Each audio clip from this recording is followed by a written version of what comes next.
Hi everyone, welcome to another video. In this video, we are going to talk about JSON decode error.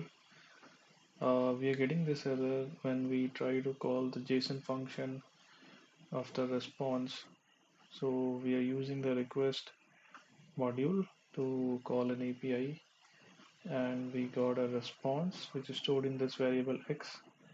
So when we do x.text, it shows the data which is in HTML format, but when we do x.json, it gives this JSON decode error.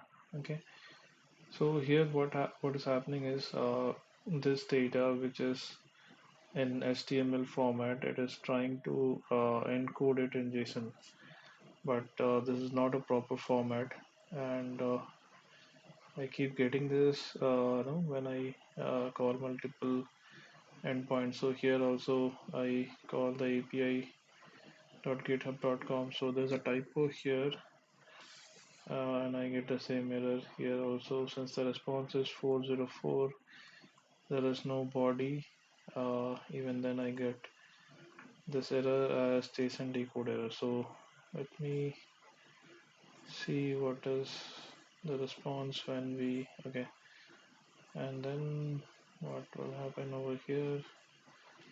So yeah, here the response code is 200, and the body is in JSON format. Okay, so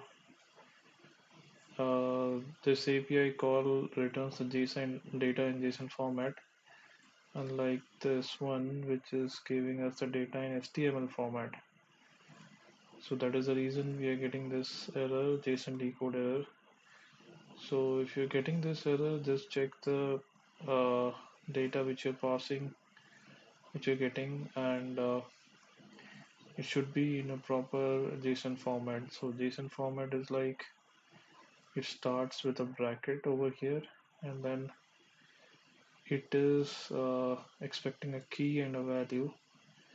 So the key will be a string, and the value will be a string, or it can be a number or a boolean like a true false, right? So these are the possible values. Some yeah, sometimes the single quotes is also creating an issue. If we go for like actual validation, so this is not a valid JSON, even though this works. So it expects double quotes for the key name, and even the value, if it is a string, it is expecting a double quotes instead of single quotes. Okay, that's all guys, I just wanted to explain about this. Hope this helps, and thank you for watching. Thank you.